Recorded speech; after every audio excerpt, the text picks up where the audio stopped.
김 박사, 오늘의 키워드 시간입니다. 오늘의 주요 뉴스 키워드로 알아볼 텐데요. 김대호 박사님과 함께합니다. 박사님 안녕하세요. 네, 반갑습니다. 네, 오늘 5개 키워드 준비되어 있습니다. 첫 번째 키워드부터 함께 보시죠. 오늘 첫 키워드는 국민의 분노입니다. 미래통합당의 정당 지지도가 더불어민주당을 앞섰습니다. 박근혜 전 대통령 탄핵 국면 이후 처음으로 보수정당 지지율이 앞선 건데요. 박사님, 여러 요인이 지적되고 있습니다만 가장 큰 이유가 뭘까요? 우리 집권 민주당의 지지율이 야당보다도 떨어지는 그런 이상현상이 생겼습니다. 왜 이상현상이라고 말씀을 드리는가 하면 박근혜 전 대통령 탄핵 이후에 민주당은 국민의 희망으로서 절대적인 지지를 받아왔습니다. 지난 총선에서는 의석을 거의 3분의 2, 개헌선에 육박하는 압도적인 지지를 받았죠. 그런데 4년 만에 처음으로 민주당의 지지율이 제2당인 야당인 통합당보다도 더 못하게 된 것입니다. 이 대목과 관련해서 여러 가지 분석들이 나오는데요. 한때 70%까지 육박했던 국민의 압도적인 지지를 받았던 민주당의 이 지지도가 떨어진 거 지금 그래픽에서도 보시지 않습니까?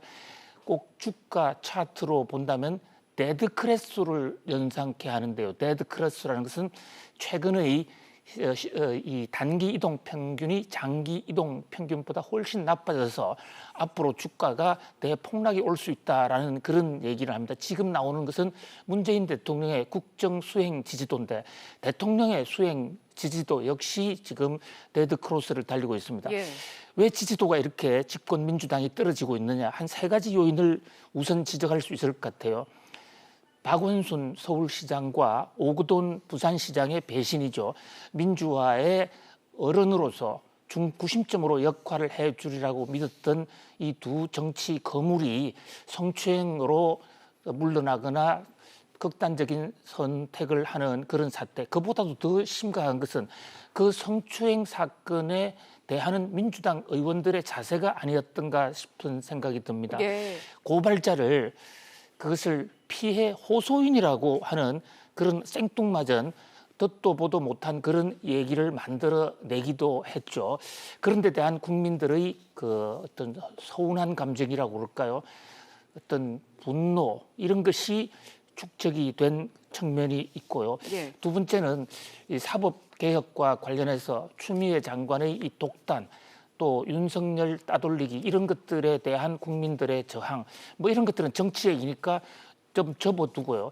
경제적인 측면에서는 역시 부동산 정책이 아닐까 싶습니다. 부동산 정책 정부가 3년 이상 수십 번의 부동산 대책을 폈습니다만 그 결과는 참담하게도 중산층들 또는 집 없는 서민들에게 자그마한 집을 하나 마련할 수 있는 희망의 사닥다리를 끊어버리는 그런 결과가 됐단 말이죠. 예. 집값이 오른다 내린다 문제를 떠나서 정부가 도를 넘는 각종 대출 규제로 국민을 불편하게 하고 국민을 적으로 만들고 세금 폭탄과 규제 폭탄을 터뜨리는 이런 데 대한 국민들의 분노가 민주당에 대한 지지율로 나타난 것이 아닌가. 물론 지지율이라는 것은 오를 수도 있고 내릴 수도 있고 또 조금만 잘하면 반전을 시킬 수도 있습니다. 그러나 문제는 압도적인 지지를 받았던 탄핵 이후에 거의 절대적인 국민 전원의 지지까지 이끌어냈던 이 민주당 정부가 4년 만에 다시 제1야당에게 뒤졌다는 그 추세의 반전, 여기에 대해서는 안타깝게 바라보는 국민들도 많고요.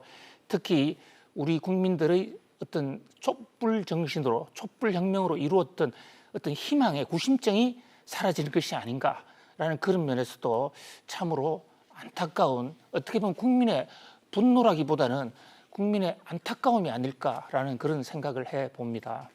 네, 이어서 두 번째 키워드도 보도록 하겠습니다.